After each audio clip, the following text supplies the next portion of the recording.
Okay, guys, for some reason my intro isn't playing, so I'm going to stand here awkwardly and wait and see if anything happens. Well, we can't be having technical difficulties right off the bat. That's really annoying.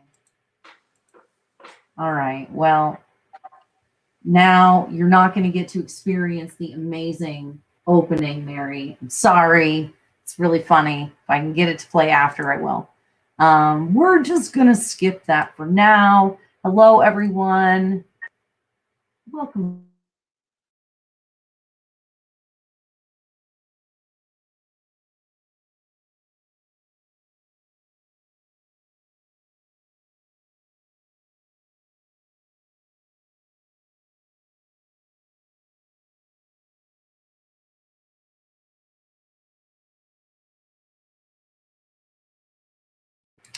Oh, I had been mute. What in the heck? Mary, can you hear me? You're muted. Why are we having... Okay, you got to unmute yourself. Okay, we're starting with technical difficulties. We were literally just talking and it was fine. And then all of a sudden, things are weird. Are you there, Mary? Can you hear me? I am here. I can hear you. Okay, why is this being weird? Mine is saying my browser failed to play the video clip.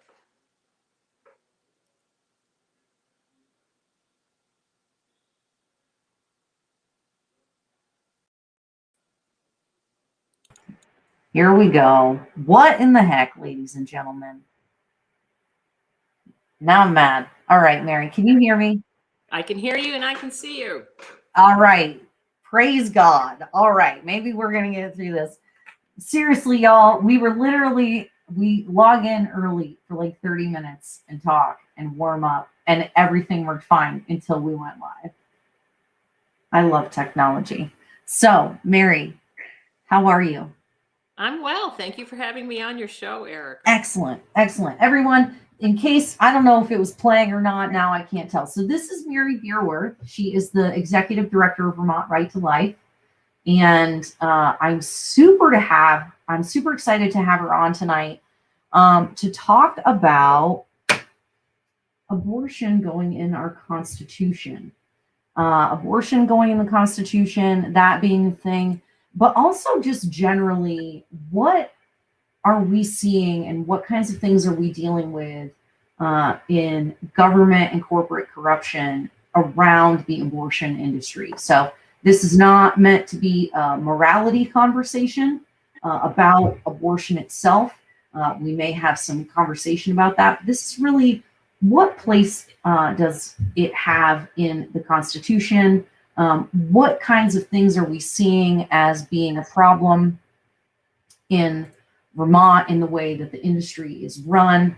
And so if you would, Mary, take a moment and introduce yourself and tell everybody a little bit about what you do and what your organization does.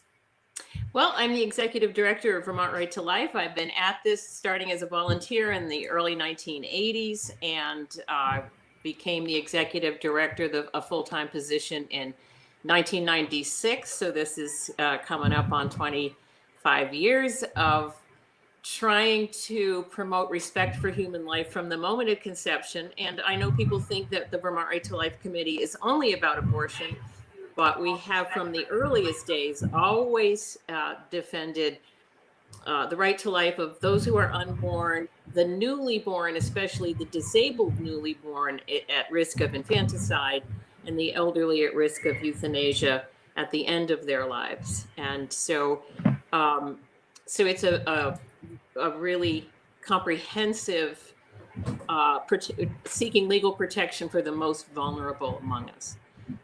We understand the situation here in Vermont. It's a heavily pro-choice state, pro-abortion state, I should say. And so the work has taken us further into an educational mode than a legislative. However, we do keep an eye on the State House, where the largest single provider of abortions, Planned Parenthood, is a dominant force, political force inside the State House. And yet they use the wealth and the money that they have to exert an almost unbelievable pressure on legislators to vote to protect actually their business. So just to give you an idea of a few things, Planned Parenthood is the largest provider of abortions in the state of Vermont, the United States of America, and in the world. In Vermont, they have more Planned Parenthood clinics per capita than California has. So they are heavily funded by our taxpayer dollars. They were partly federal dollars, and in the last year, that was taken over by our state dollars. We fund them to the tune of about $1.4 million a year. That money, it frees up their private funding so that they can be engaged in political. So I'm going to interrupt you just a second, and forgive me. No. I forgot to prep you for this part. I might interrupt you and ask you questions, and we'll come back problem. to it. Don't tell me that you need to finish after.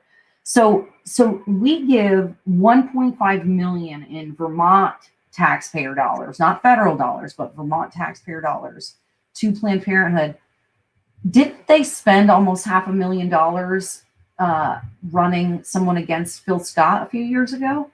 They did, even though Phil Scott declared himself to be pro-choice. He's now proven that. And Vermont Right to Life said he was pro-choice.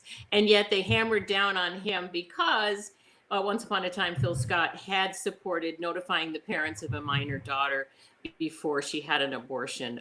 That was all very connected to the safety of the young girl and parental rights and responsibility for the care. Oh, wow. Yeah. So he thought that it was an issue that a parent be told that a medical procedure was being done on their daughter. They have a problem with that? Who could be as young as 12, yeah. Wait, is that... stated in testimony that their clients are as young as 9. Now, some of these girls can be the victim of an abusive family member or abusive boyfriend or whatever. And so keeping secrets from parents is just an unhealthy and dangerous place for us to be. An abortion covers up a crime, potentially. I mean, especially when you're talking about girls as young as 12. So those kind of issues compelled Phil Scott. He in the last session in 2019, he signed a bill that ignored any of the rights of parents and even allowed abortion right up until the 9th month of pregnancy. So we feel he's now totally in the Planned Parenthood camp. Yeah, sounds like it. But that's kind of the result of spending something like $500,000 against him at election time, I would say. So, well, it boggles my mind that, they seem to need, I used to donate to Planned Parenthood and they said they needed the money for life-saving services and things like that. But it sounds like what they were spending my money on was political campaigns so they could get money from the government instead. Yeah, so twice nationally, there's a national and an international Planned Parenthood. And twice the president of the National Planned Parenthood tried to steer Planned Parenthood toward becoming more of a focus on their healthcare side of things. And they were both let go because Planned Parenthood is a political machine and they want someone at the helm that understands that clearly. So that is fascinating. So, okay. Some of this is just, when you hear it, you just go, okay, so you might be pro-choice, but you would think that people would have a problem with that kind of influence over government. Sure, but what goes on inside the State House is there's no light shining on what's going on inside. So here, we just did a public opinion poll a year ago this month. And what we found was that Vermonters say they're pro-choice. We all understand that by pretty high numbers. But then when you get down to the nitty gritty, do they support parental involvement laws? Yes. Do they want taxpayer funding of abortion? No. Do they want restrictions and regulations later in the pregnancy? Yes. Do they want health and safety concerns to be addressed? Do they want more information and alternatives? Yes, yes, yes. I mean, so what we have is it's a great divide. So inside the State House, there's a pro-abortion force, Planned Parenthood. In fact, Erica, I'm going to tell you something that my coworker witnessed firsthand. They had a rally in 2019 to kick off the promotion of H57, unlimited, unregulated abortion legislation, which they successfully got. And this is how they kicked it off. The leader of Planned Parenthood came in and said, "Who loves abortion?" And the whole crowd cheered, "We do, we do." So is that what the average Vermonter thinks about abortion? No. They think it's a tragic, sad reality. They believe it needs to be legal. They want women protected, and they want unborn babies to get a chance at life if that's what we can reasonably help a woman decide to do. And they certainly think a minor can't make this big a decision for the rest of her life, an unchangeable, irreversible decision. Yeah, we've got the numbers on that. Well, not only that, but a dangerous medical procedure that can cause death. I mean, and that's, well, the surgical procedures, they're shifting much more to a medical abortion for those early abortions. There's a chemical cocktail that you take that is more and more being substituted for the surgical procedure. And you get the round of pills and you take them at home. And at some point over the 24, 48 hours, or maybe even a week later, you expel the no longer living unborn child. So, duty stuff. But that's, yeah, but that's, and that's, I mean, that's some of it. It's so, oh my God. I just have to say, to be perfectly honest and fair, about, you know, where I come from and where I land on some of this stuff. You know, I spent a long time just not really getting into the conversation, avoiding it as much as possible, like I think most people do. You know, it's faux pas, right? It's not something that people feel good about. And I always love this. People go, "Oh, we got to take away the stigma of an abortion." And I'm like, okay, well, if that's the case, then why do we care when people have miscarriages? If it's just a clump of cells and it's not to be mourned, then why do we mourn when people have miscarriages? Exactly. Yeah. And we do feel great sympathy for them. Mm-hmm. That just, I totally was going to say something else. And then, oh, this is what it was. And I got sidetracked. So I watched a video that I found on YouTube of a doctor talking about the various procedures. And I was pretty horrified. And I said I didn't want this to turn into a moral conversation or, you know, be medically gross. But I mean, it really is. Like, I realized how much I had to stay ignorant. Like, there was so much information out there about Planned Parenthood and about, you know, some of these election schemes where they're helping get people elected who then turn around and write them grants and bills in the legislature and things like that. It's all out there if you look for it. And I think people just don't look for it. No, it's a painful subject, you know, but the way we see things is we want to promote the beauty of human life at the moment of conception, so that coming from not a negative perception, but from a positive perception, that we can move the culture to a culture that reveres that child from the moment of conception and gets excited. I mean, it's exciting. And what we need, it is an organization, not Planned Parenthood, that has one choice they're offering women, but someone who has a more balanced perspective. Like if you went to your own OBGYN, they have no real vested interest in whether you carry your baby to term or have an abortion. So they might say to you, look, Erica, you know, how will you feel about this 10 years down the road, 20 years down the road? Do you have an older sister who maybe can't have a baby that might like to adopt this child, and you would still be involved? Send you to places that have resources. We have 11 or 12 now crisis resource pregnancy centers in the state.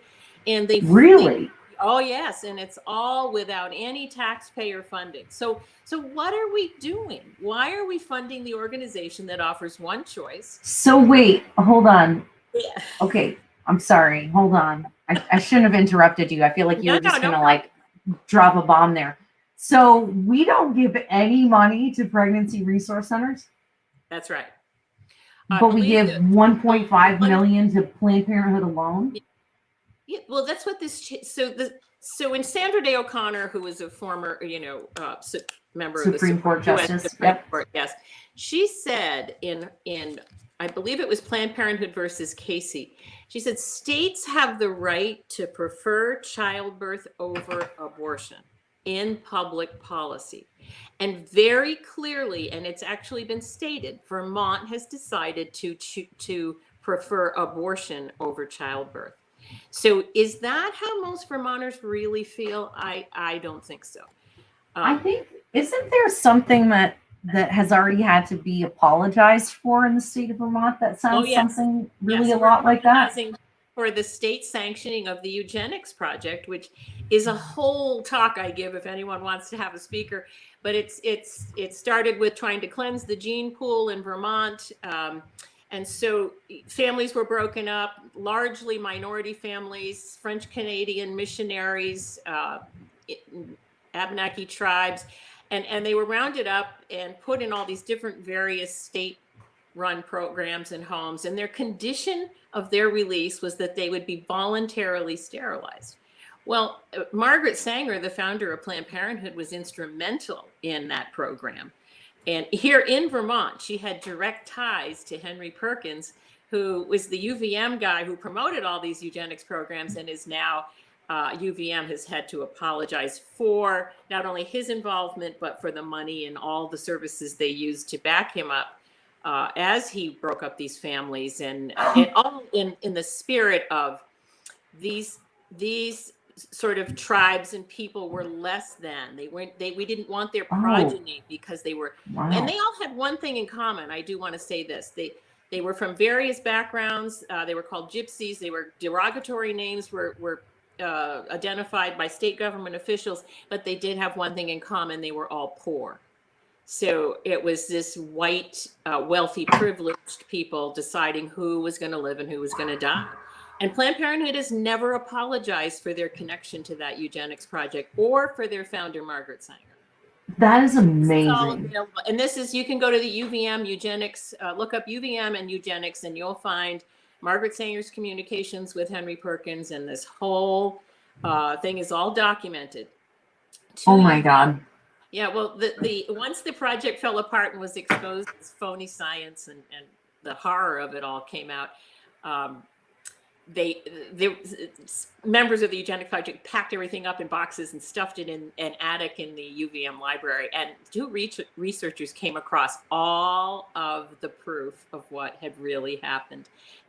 And so there's books written, and it's all documented. Wow, so that is insane and horrifying. Yeah. So they're working to apologize for that. Now, that project took place 100 years ago in Vermont, and we were not the only state that was involved in eugenics.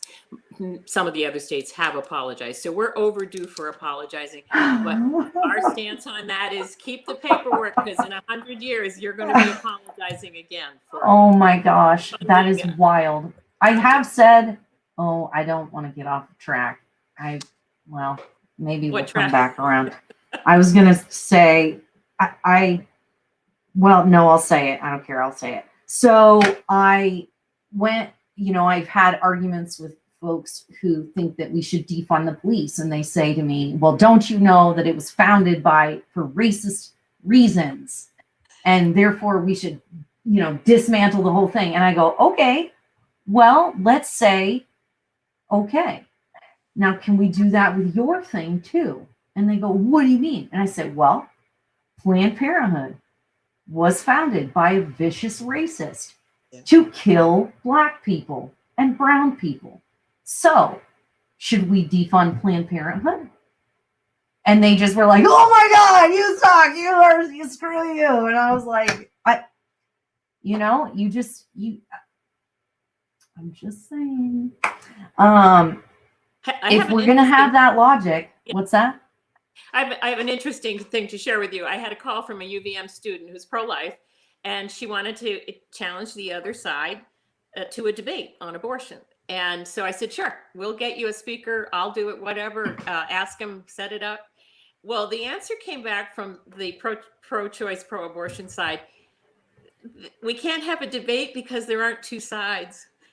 There's only one side to the issue. It's like, what? What? Yes, yes. We cannot debate abortion because there's only one side. So. Wow. Wow. Okay. That is It's a 45-year debate in the United States history, and it's one of the top 10 issues in every single election, every race, all the way down to state legislature. And there's only one side. So we have a lot of work to do, and we know it. fascinating. Well, it really is, the thing you mentioned earlier was your organization has kind of pivoted from legislation to education. I'm trying to remember if we were talking about it before we went live or if it was after. Yeah, But you talked about like you're really more about education now.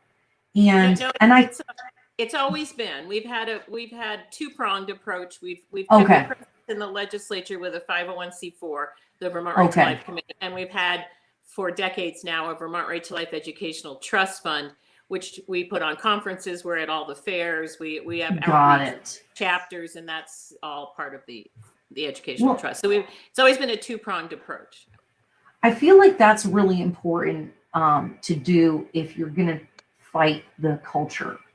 Our culture, particularly in Vermont, is if you have an oopsie, then you just go get an abortion. That's just what you do. And there isn't, obviously, we don't fund pregnancy resource centers, but we do fund Planned Parenthood. So they're at colleges and, advertising. That's where people go. And, high schools and middle schools, Erica, too.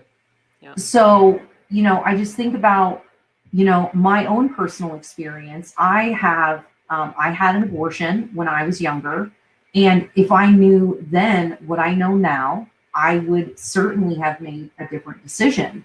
But at that time, I didn't get counseling when I went in there. I wasn't told that there were other options, that there were people out there who wanted to help me, or that I didn't have to do it alone. And so I want to circle back around to what you said was, it doesn't really sound like it's a choice. They say that they're pro-choice, but the culture and the government is really only giving women one choice. Well, and Erica, I want to say I'm sorry that you had that experience. You're certainly not alone, and I certainly understand it. Those of us in the pro-life movement are only here because we totally understand walking through that door with the pressure, the incredible pressure to solve everyone else's problems by cleaning up, the situation. Yep. And people will talk about it just like that too. Yes, exactly. And I know from hundreds of stories. I just literally know so many stories, and often the boyfriend is pressuring. The father of the baby has so much at stake. If that abortion can make this all go away, he doesn't have to pay child support, doesn't have to tell his parents, doesn't have to raise a child. And so the pressure becomes extraordinarily intense. The highest number of abortions are performed on college-age girls that they have just hit the college. Parents are all proud they're in college. Now they've got their education at risk. The boyfriend pressuring, walking in and finding out there's like a subtle, here's what we offer at Planned Parenthood.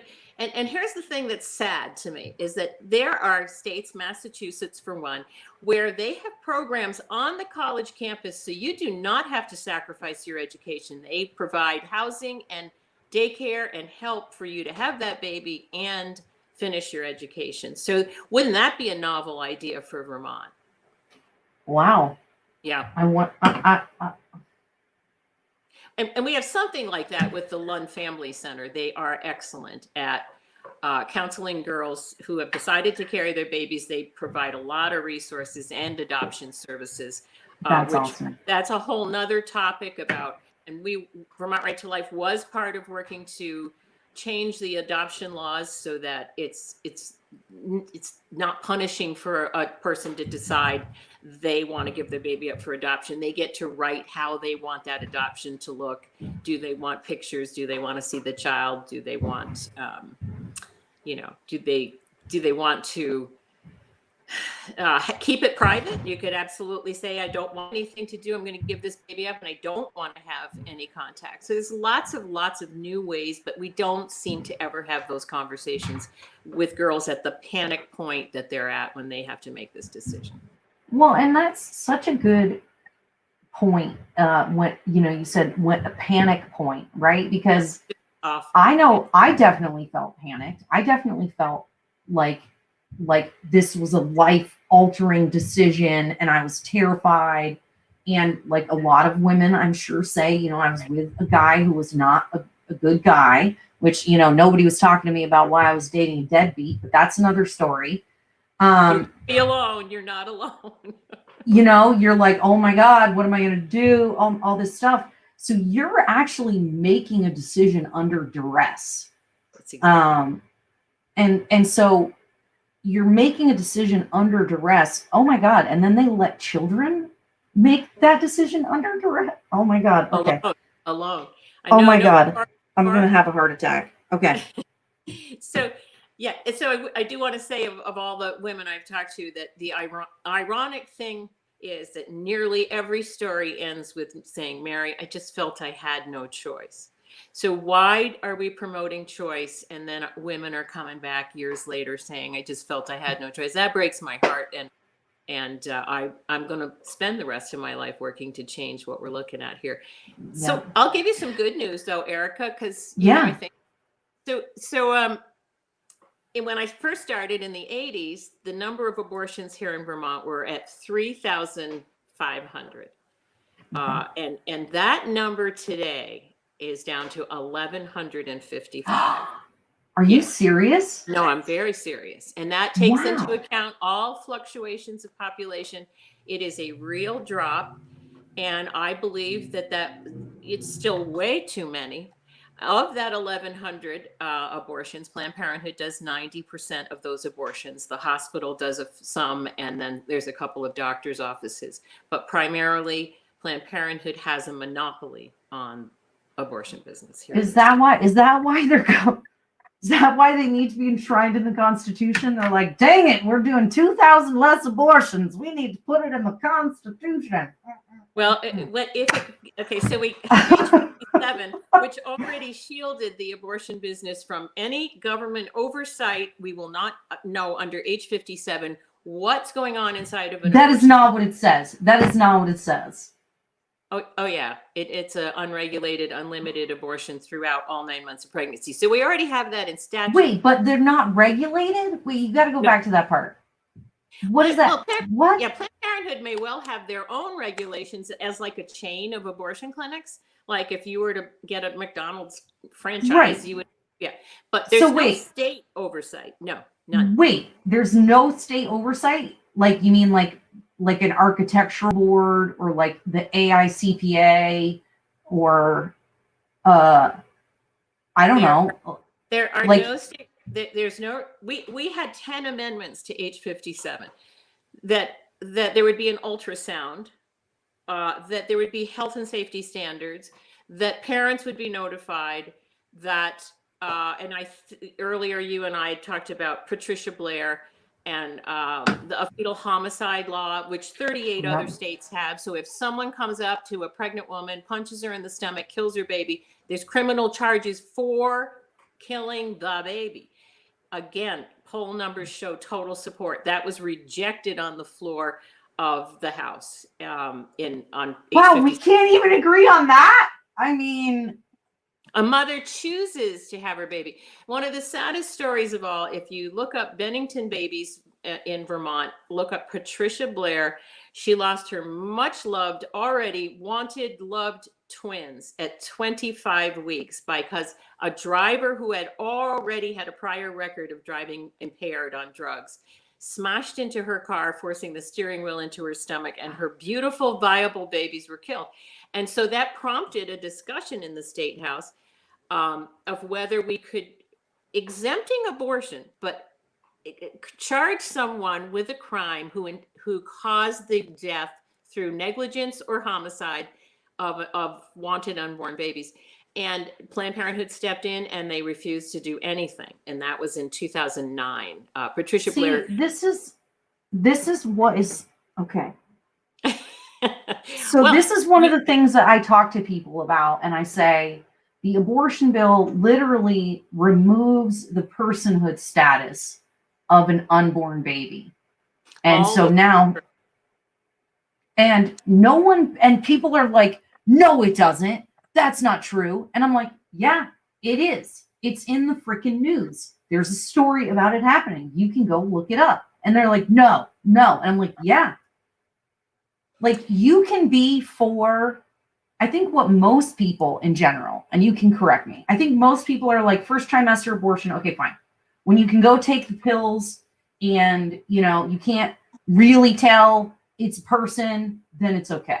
And then when you get to the point where it's a person, not okay. When it's, a wanted baby, not okay. When you can't just kill somebody's kids and think that that's okay. Well, it's that Patricia Blair will be the third instance in Vermont where they tried to get justice for an unborn baby. Way back in the 80s, a woman was punched in the stomach by her abusive boyfriend who did not want that baby. And the cause of death by the medical examiner was blunt force trauma of the little girl. And the court said, we can't do anything. Our hands are tied. And they said, we look to the legislature to take action. And that's now repeated itself a few times, and they refuse to act. And it is Planned Parenthood who stands in the way. So just a few little facts, though. Yeah. Life in the womb is just a fascinating story. And you can go to Vermont Right to Life's website, vrlc.net, and we have lots of information there. But that little heart is beating at 24 days after conception, beating regularly. So there's always a little bit of circulation of blood, or else the baby can't start, the embryo can't develop and subdivide. It's a rapid, amazing process, but at 24 days, most women cannot possibly be pregnant at that point. But yes, there was broad agreement. It's 4 weeks. That's before you would even be late for your period. True. So then there was discussion over age 57 really centered on personhood. And we said, at least at viability. Now, an unborn child can feel pain between 21 and 23 weeks. And so there was great emotion on the floor for trying to establish personhood at least that second trimester point when the baby's viable outside the womb, can feel pain and is viable. Yeah. So yeah, but all of those things were rejected. It's the way it is. So the things that we normally would be able to, that normal people, regular Vermonters, regular average Vermonters agree on. They do. I mean, they're heavily pro-choice. I want to make sure that all of our polling comes in the same as anybody's other, like Planned Parenthood's polling would come in. Vermont is heavily pro-choice. They will self-identify as pro-choice. And then when you really get down to the nitty-gritty, they're not a Planned Parenthood kind of mentality about it. So in effect, what happened in the State House was that they got this monopoly on the abortion business, got to shield their business. They used the State House to pass legislation that actually shields their business from government intervention or oversight of any kind. Now, if it goes into the Constitution, we're going to be talking about some very broad, unforeseen, I believe, repercussions. The language is personal reproductive autonomy. We asked for definitions on that, and the answer came back every time: the courts will decide what personal reproductive autonomy means. So it's no, actually, it's not. It's not the court's job. Oh my God! Do they not know how? Mm-hmm. Like, do you guys? Oh, so they don't know how. They don't know how government's supposed to work either. Clearly, that's exactly right. I mean, you don't abdicate your authority to the courts. You want, when you amend the Constitution, you want language that's so incredibly clear, so concise, so tight that everybody knows what it means. They refuse to use the word abortion in either the purpose section of the amendment or in the actual language. Now, interestingly enough, the Attorney General's office thought that they should include abortion. the word abortion, the ACLU agreed, their own legislative council agreed, and Vermont Right to Life testified that yes, they should clearly use the word abortion, and the committee declined to use the word. So Why do you think that is? I think they have a much broader agenda than just abortion. I think we are going to be looking at, if something is a constitutional right, your personal reproductive autonomy is a constitutional right. I think people need to just start imagining where that's going to take us. Now that they were clear, it includes sterilizations, birth control, and abortion. But it's going to mean, I believe, that we will be funding all abortions, that we will be paying for sterilizations, reversals of sterilizations, and then reversals of sterilizations. Because if it's my personal reproductive autonomy and it's a constitutional right, how can I be guaranteed that unless somebody's paying for it? That's my take on it. Well, that's the whole point, though. That's what's funny about it is when we're talking about constitutional rights, a constitutional right is something that we have just for being born a human being. So it's life, liberty, and the pursuit of happiness, self-protection, right, freedom of speech, all of these things.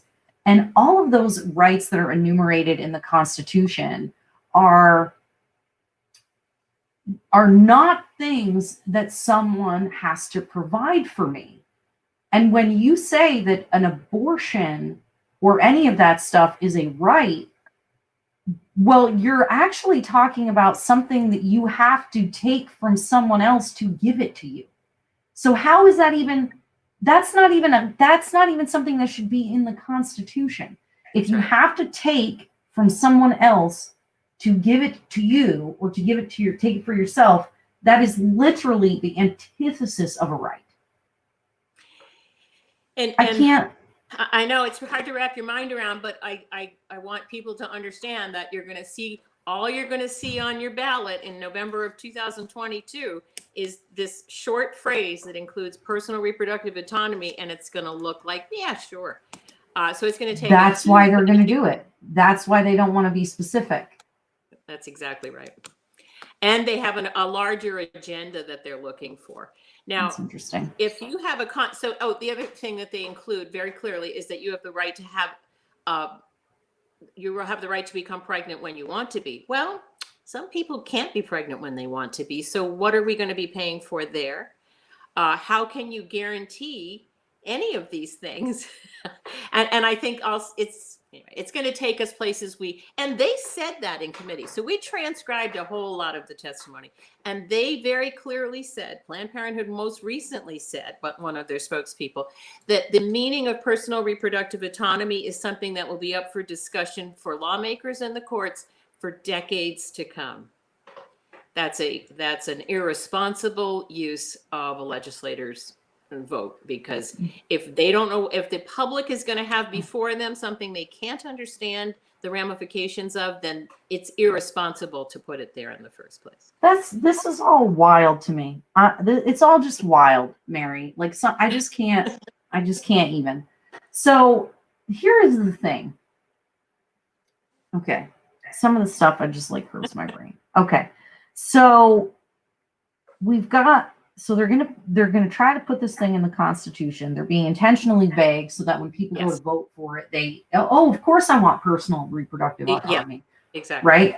Right. So, okay. So I guess one of the things I hear all the time is that they're afraid that, Roe versus Wade is going to be overturned. And I go, okay, so Roe versus Wade gets overturned. We're in Vermont. Like, they're all about abortion here. We are in no danger of our reproductive rights being infringed on. And if Roe versus Wade gets overturned, all that does is return the subject to the states. I don't think people understand that. If Roe versus Wade gets overturned, that will affect nothing here. It's even more ludicrous than that, because Vermont legalized abortion by Supreme Court order a full year before Roe. So we already had court precedent. Should Roe v. Wade be overturned, we still have. Yeah. And now we have age 57, which is now Act 47, and that is a guarantee of unlimited, unregulated abortion. So it's a Up super until protected 23rd. right already. So, So it's like wicked mega protected. It's yeah. So, and so here's the thing: as soon as they passed the first round, so there was a round of voting on in 2019 on the constitutional amendment. They will vote on it one more time in 2020 or 2021 or 2022, and then it goes on the ballot. But immediately Planned Parenthood jumped in front of the microphones and said, "We just set an example for all the other states to follow by making this move to put it in our constitution." So it's always Vermont is the testing ground for an experimental thing that then they springboard to other states. Interestingly enough, the same year Maryland had an attempt to put abortion in their constitution. It never got out of committee because the dangers of it were just so obvious that they just tanked it. And Maryland has as liberal a legislature as we have, and yet it never made it out of committee. That is so fascinating. But we also have a wild overrepresentation of Chittenden County in the state house. Oh, we do. So you have tons more senator. First of all, what's up with the senators being considered by apportionment as well? Like, come on, guys. Like, we're set up to fail. We're just set up to Vermont is an example of why the Electoral College exists, because Chittenden County basically decides what the rest of the state is going to do. Mm-hmm. Yeah. And I find that deeply troubling, that because you have a very liberal center with tons of college students, that somehow they should get to decide for the rest of the state. And we know the influence on those college students and on their thinking, and they haven't paid taxes and they haven't confronted a baby. I mean, you want to draw a crowd on a college campus, bring a newborn to a college campus. You know what? It's like the crowd comes because they haven't even seen a baby in decades. So no, but really, I mean, we don't have the families where you saw, the little baby brother or sister came along when you're old enough to remember how precious that baby. So, you know what? None of this discourages me personally or the people who work for Vermont Right to Life, because we've got our eyes on changing a culture and on getting that number of abortions to zero. And I don't actually care if it's legal or illegal.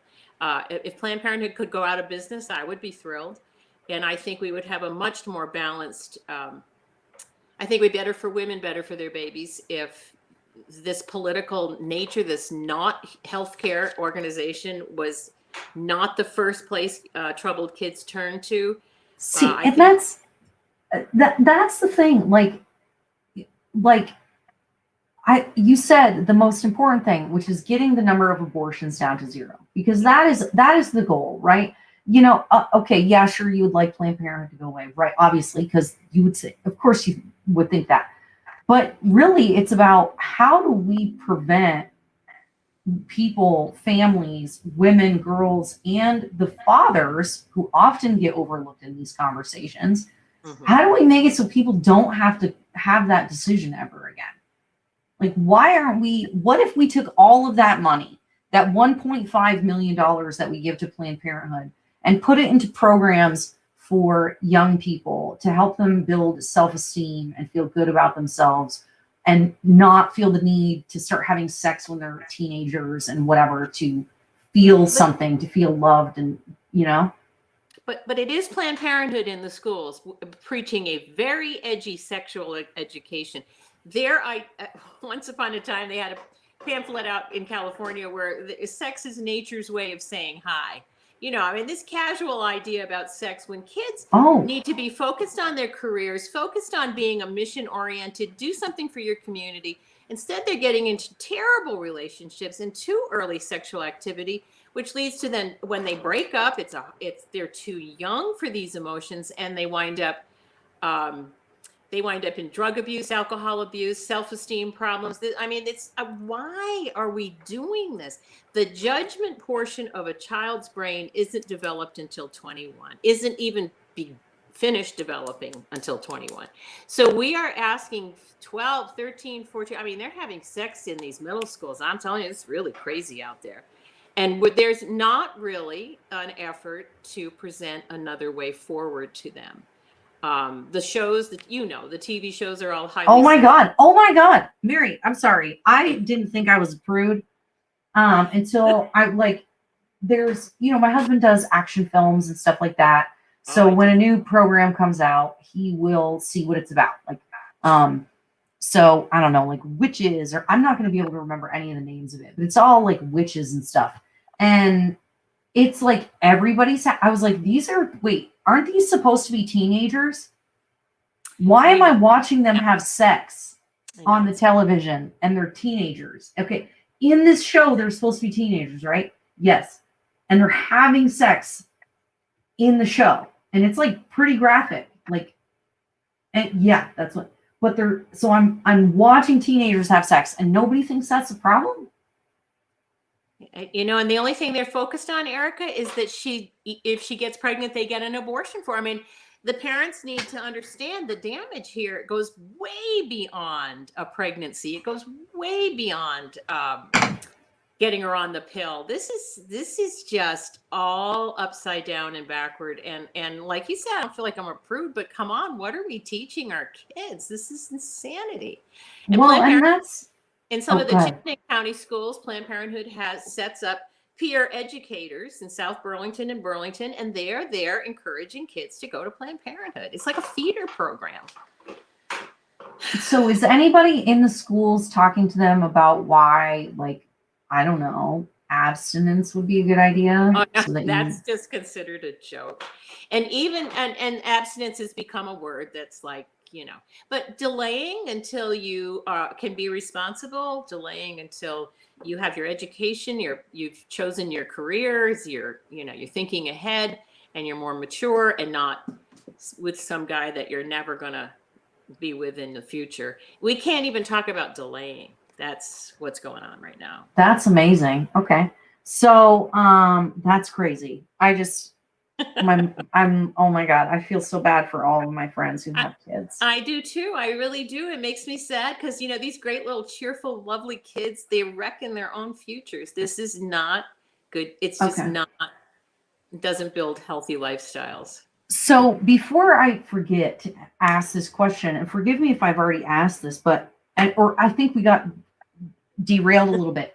Why does it need to go in the Constitution? Like, seriously. So we already know, right? I said it's not going to go if Roe versus Wade gets overturned, it defaults to the states. The state already has precedent with the Supreme Court before Roe versus Wade. It's now Act 47, blah, blah, blah. So why? So, like, why? It can't. Why? Well, we touched on it a little bit when I said Planned Parenthood is kicking this off for other states to follow. They know, right? But even that. But why? Like, why though? Why? Like, why at all? Why does it need to go in any constitution at all? Clearly, abortion does not belong in the Constitution.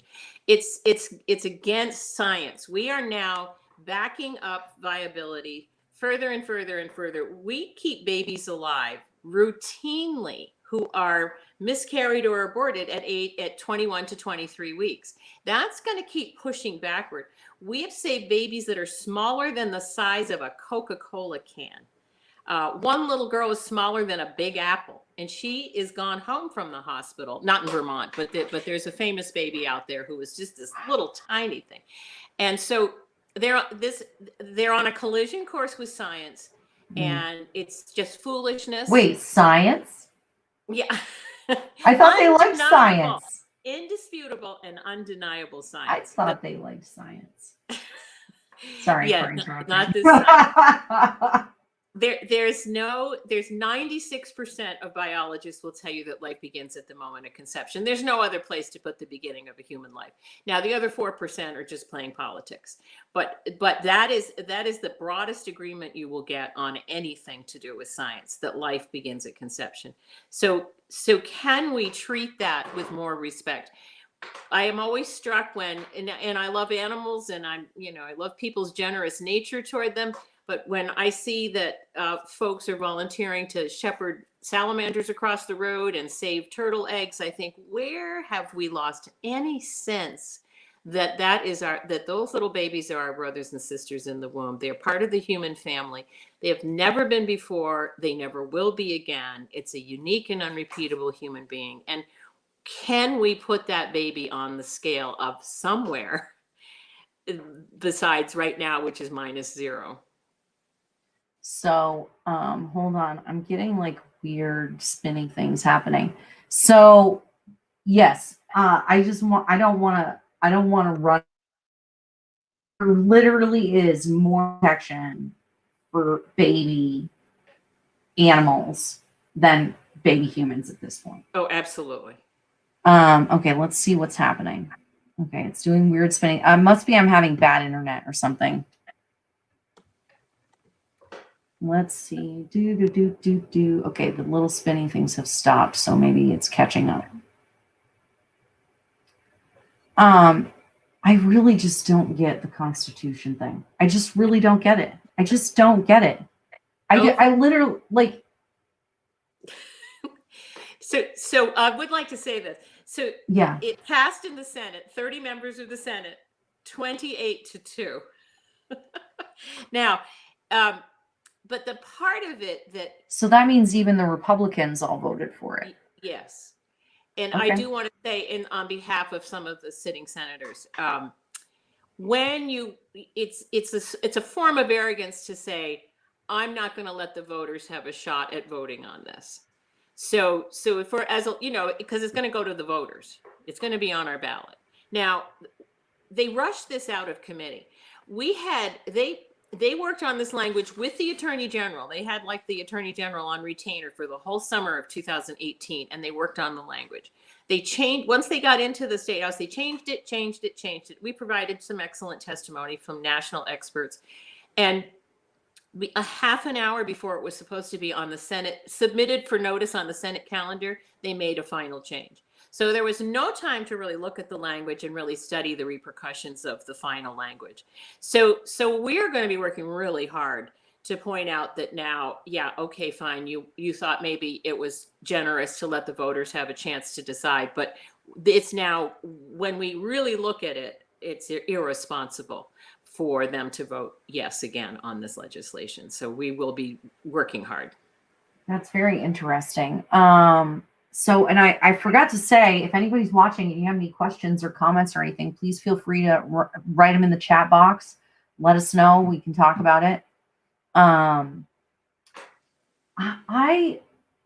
just feel like what's so fascinating too is even for folks that are like very libertarian, right? So many conservatives are pro-life or lean pro-life.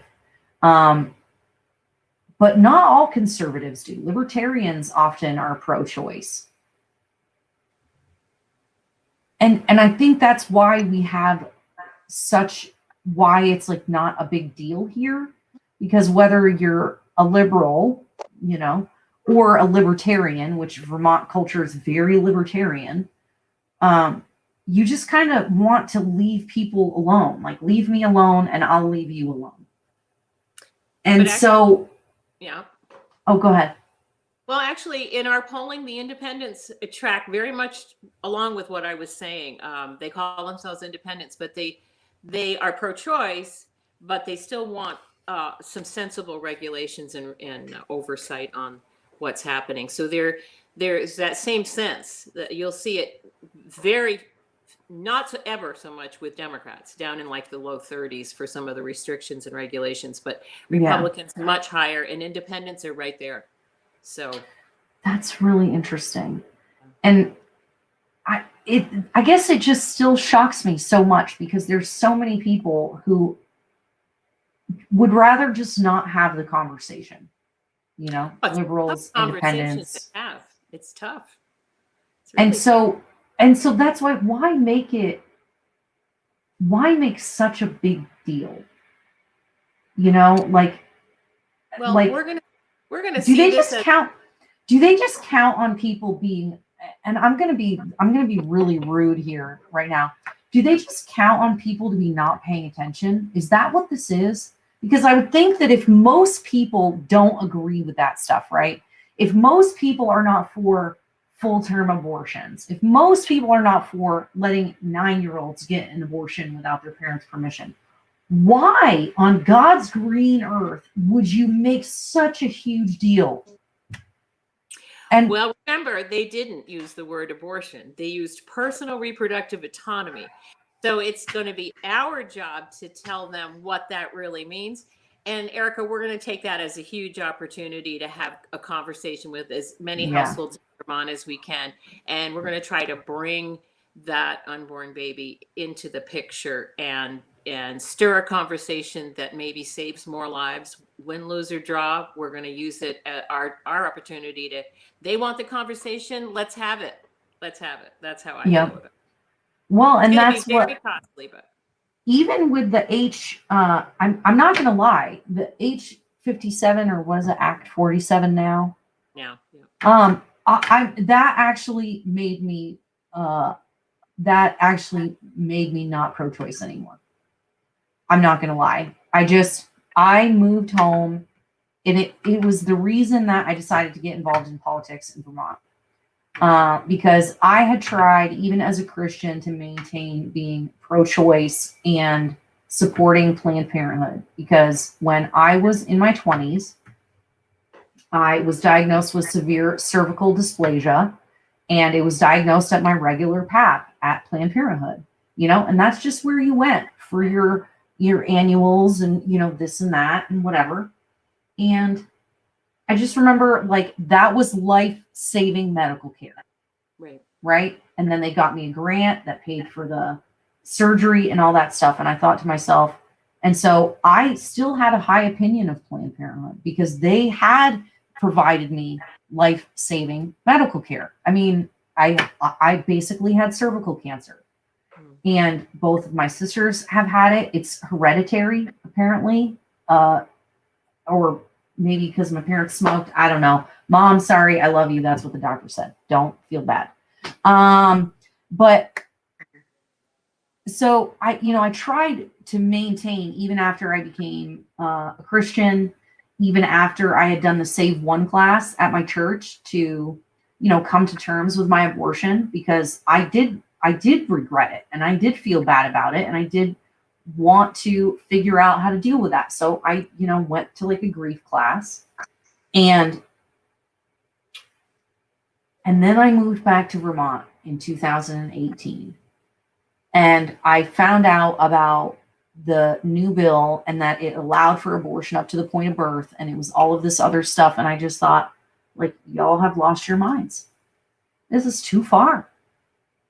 And then I heard about the woman who lost her twins. And I was like, you're literally saying, like, this is dehumanizing an unborn baby. You guys have successfully dehumanized unborn babies to the point where a drunk driver can cause their death and suffer no consequences for it. That is like one of the most outrageous things I have ever heard in my entire life. It's a heartbreaker. And Patricia Blair came down to testify. She's just a heartbreaker. Look up Bennington babies. But you won't be alone, Erica. We had a storm cloud of people come to the State House. They were so outraged by what was happening. And so I'm sorry for your situation. I am not here to make anyone hate Planned Parenthood. I just want to expose what's true and what's happening inside the State House, and so that we have a real picture of what has brought us to this day here in Vermont. Well, and that's what, I was raised up, I guess to say, in politics, to believe that corporate greed in politics is bad, that money in politics is bad, that wins you favors, and corrupt things happen. And so that's not good. Even Bernie Sanders. I mean, that was the one thing that I remember about Bernie Sanders when I was growing up listening to him talk was, government corruption and corporate crony capital. That's a terrible accent, but we're supposed to be against that. And yet we're taking hundreds of thousands of dollars, or politicians are taking hundreds of thousands of dollars in donations from Planned Parenthood, who then get elected to office, who then write the bills and write the budget to give Planned Parenthood money. And if you don't think that that's a problem, you're not paying attention. Mm-hmm. True. It's just true. Thank you, Erica. I appreciate that. I appreciate the chance to expose some of what's really going on. So anything else? We have come around the hour. I told you it would go by fast. It went by fast. So tell me if there's anything else that you want to say before we close. Tell people, actually give them your information, how to get in touch with you, or for services, things like that. Maybe we can, maybe you can send me some good links for the pregnancy resource centers and stuff like that, and I can include them in the description of the video. They do But amazing. yeah, so tell people how they can get a hold of you or get involved and whatnot. Well, the office number, we're right by the State House in Montpelier. Our office number is 229-4885, and you can find us on the web at vrlc.net. We have a great big conference coming up this fall. We're going to get everyone educated about Proposal 5. It's called the Life Symposium. And Erica, we're going to bring Vermont back to life. Hold on. Okay, we're having technical problems over here. Wait, I can't hear you, Mary. You're muted, I think. I think I just was thinking. Oh, there we go. Oh, dang it. Okay, try it again. Okay, tell everybody again. Technical difficulties. So you can find us on the web, vrlc.net. We are going to be putting on a conference called a Life Symposium in the fall. And Erica, we are going to continue the work to bring Vermont back to life. Oh, I like that. That's a good saying. I like that. That is really good. Thank you guys all for being here. We appreciate you. And you can show how much you appreciate me by going and donating at my Patreon. I got to figure out how to advertise that better. So if you like the programming and you'd like to see more, and you like the work Guy Page and I are doing together, let us know by going to Patreon and supporting the programming. And go support Vermont Right to Life too. They could use some money too. I'm sure they could use it. So there's that. Let's see. Next week, we'll have on Patrick White, who is running for mayor of Burlington. No, I'm sorry. Wait. Yeah, it's next week. Next week, Patrick White running for mayor in Burlington. He says he's not a libertarian, but he's got all kinds of libertarian stuff on his page. I was stalking him. I mean, not really, in a weird way, but just in a who is this guy way. And so I'm really curious to see what he's got to say, what his background is and what his experience is. So come join us next week for another conversation with a great community leader. And Mary Beerworth, thank you again so much for coming on. I just appreciate you so much and the work that you do. Thank you. Thank you. Anytime. I'd love to come back. So yes. All right. Bye, everybody. Bye. Okay, so hold on. I'm going to end the broadcast. Oh, let's see if I can get the outro to play.